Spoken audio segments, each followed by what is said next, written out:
Hello pharma student, कैसे हैं आप सब? बढ़िया मजे में। चलिए, जैसा आप लोग को पता है, हम लोग पढ़े हैं diploma in pharmacy second year का सब्जेक्ट फार्माकोलॉजी। और फार्माकोलॉजी हमने पिछली क्लास में चैप्टर नंबर 8 को स्टार्ट कर दिया था, जिसका हमने फर्स्ट पार्ट कंप्लीट कर लिया है। आज के लेक्चर में इसका सेकंड पार्ट जो बचा हुआ एक टॉपिक है, उसको हम आज के लेक्चर में कंप्लीट करेंगे। दोस्तों, हमने पिछली क्लास में एंटी अल्सर ड्रग के बारे में, एंटी इमेटिक्स ड्रग के बारे में, लग्जेटिव ड्रग के बारे में कंप्लीट कर लिया था। और आज का सिर्फ मेरा एक ही टॉपिक बचा हुआ है, एंटी डायरियल ड्रग। तो एक ही ड्रग है, 5 मिनट के 6 मिनट के लेक्चर में कंप्लीट हो जाएगा। उसके बाद फिर हम अगले वीडियो में आपको प्रोवाइड करेंगे इसका नेक्स्ट चैप्टर। ठीक है, चलिए देख लीजिए एंटी डायरियल ड्रग के बारे में।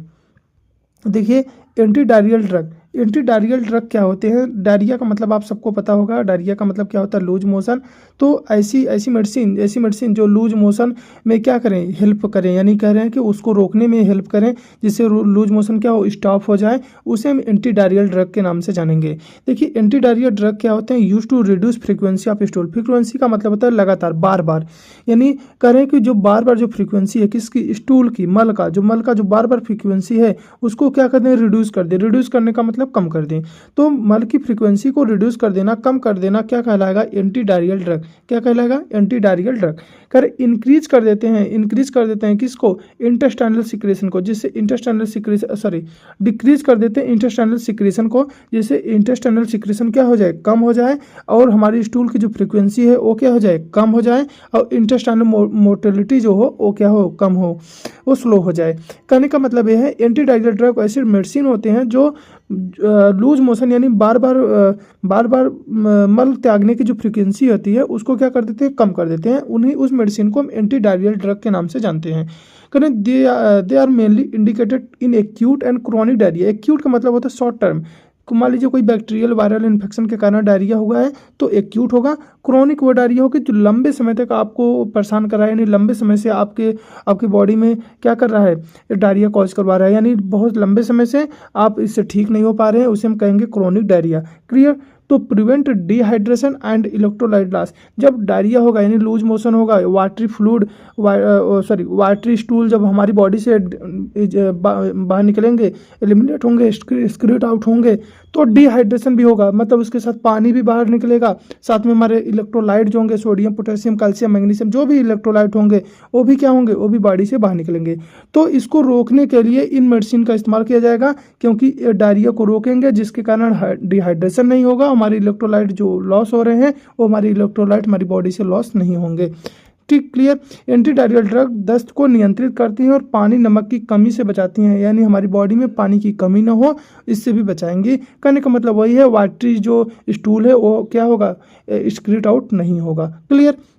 हम इसके डिफिनेशन के बारे में बात कर ले। Anti diarrhoeal drug are the drug which control diarrhoea, जो कि डायरिया को क्या करते हैं, कंट्रोल करते हैं, बाय रिड्यूसिंग गट मोटिलिटी, क्या करके, रिड्यूस करके गट मोटिलिटी को रिड्यूस करके डायरिया को क्या करते हैं, कंट्रोल करते हैं। एंड डिक्रीजिंग इंटेस्टाइनल सिक्रेशन को डिक्रीज कर देते हैं, या एड्जॉर्बिन टॉक्सिन, या जो भी टॉक्सिन होते हैं उसको क्या करते हैं, एड्जॉर्ब करवा लेते हैं, जिसके कारण क्या होता है, एंटी डायरियल ड्रग डायरिया को कंट्रोल करती हैं। क्लियर? आगे हम बात करेंगे इसके क्लासिफिकेशन में। तो क्लासिफिकेशन में पहला हमारा होगा ओपियाइड एगोनिस्ट। ओपियाइड एगोनिस्ट में होता है लोप्रामाइड बहुत मोस्ट कॉमन यूज किया जाता है ड्रग, और साथ में और क्या है, डाइफेनॉक्सिलेट, साथ में एड्जॉर्बेंट भी होते हैं, जैसे कैनोलिन है, पेक्टिन है, एक्टिवेटेड चारकोल आप नाम सुने होंगे।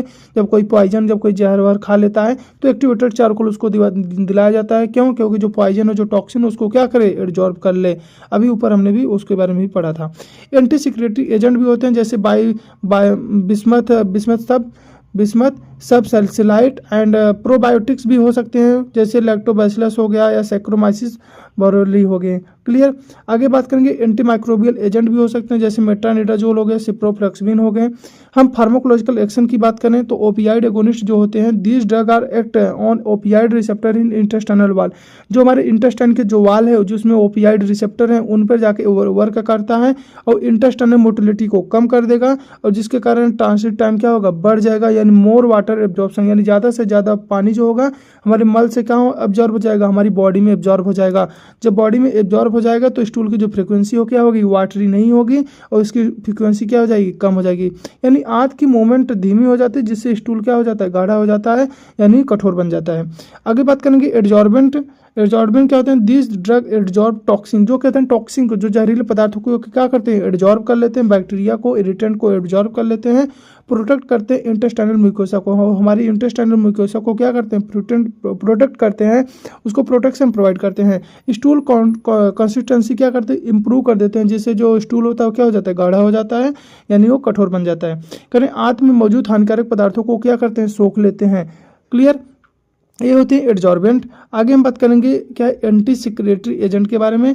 तो this drug reduce intestinal fluid secretion, ये क्या करते हैं? इंटेस्टाइनल फ्लूइड सिक्रेशन को रिड्यूस कर देते हैं, जिससे प्रोस्टाग्लैंडिन की एक्टिविटी क्या हो जाती है? कम हो जाती है। आल्सो है माइल्ड एंटी माइक्रोबियल इफेक्ट, और इसमें क्या होते हैं? कुछ एंटी माइक्रोबियल इफेक्ट भी देखने को मिलता है, यानी क्या है?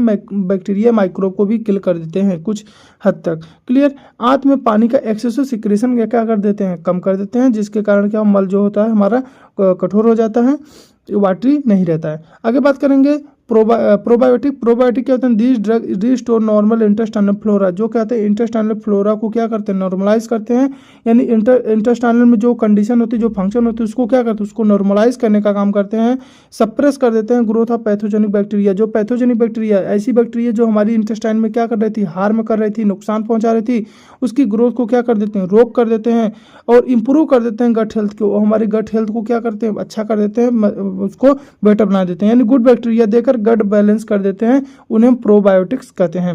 क्लियर? आगे बात करेंगे एंटी माइक्रोबियल एजेंट होते हैं। This drug eliminate ineffective organism, ऐसे क्या ड्रग होते हैं जो इनफेक्टिव ऑर्गेनिज्म को क्या करते हैं? एलिमिनेट कर देते हैं, बाहर निकाल देते हैं, यानी जो हमारी बॉडी को क्या कर रहे थे? नुकसान कर रहे थे, जो हमको डायरिया कॉज करवा रहे थे। Use only in bacterial protozoal diarrhoea, अगर मान लीजिए बैक्टीरियल प्रोटोजोअल डायरिया है तभी इनका इस्तेमाल किया जाएगा ड्रग का, नहीं तो एंटी माइक्रोबियल एजेंट का इस्तेमाल नहीं किया जाएगा। इन्फेक्शन वाले दस्त में कॉज को खत्म करने के लिए एंटी माइक्रोबियल एजेंट की जरूरत पड़ता है। आगे बात करेंगे इसके डोजेज की। डोज में देखिए लोपरामाइड जो होता है 2 से 4 mg दिया जाता है शुरुआत में, और देन 2 mg दिया जाता है आफ्टर लूज स्टूल, यानी करें जितने बार लूज मोशन होता है उसके बाद फिर क्या 2 mg दिया जाता है उसको। डाइफेनॉक्सिलेट दिए जाते हैं 2.5 से 5 mg, दिन में 3 से 4 बार दिया जाता है। बिस्मथ सब सल्फेट दिया जाता है 30 से 60 ml 3 से 4 टाइम डेली। प्रोबायोटिक दिया जाता है डायरेक्टर या कैप्सूल सैचेज के रूप में, जैसे उसको नीड होती है।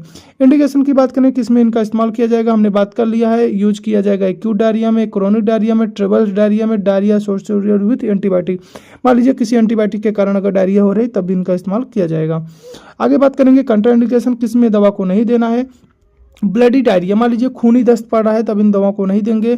सीवियर डिहाइड्रेशन हो गया है, मतलब ORS पहले देंगे, यानी कह रहे हैं उसकी बॉडी में पानी की बहुत अधिक कमी हो गई है तो पहले उसको ORS देंगे तब उसको दवा देना है, यानी ORS फर्स्ट देना है।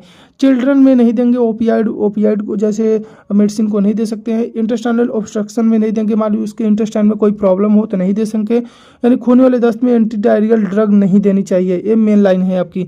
एक लाइन में बात करें तो anti diarrhoeal drug are use to control diarrhoea. Anti diarrhoea drug ऐसे होते हैं जो डायरिया को कंट्रोल करते हैं। Reducing intestinal motility and secretion, जो कि इंटेस्टाइन की मोटिलिटी एंड सिक्रेशन को रिड्यूस करके डायरिया को कंट्रोल करते हैं। तो दोस्तों हमारा लेक्चर यहीं समाप्त हो जाता है, इसके साथ साथ हमारे चैप्टर भी खत्म हो जाता है।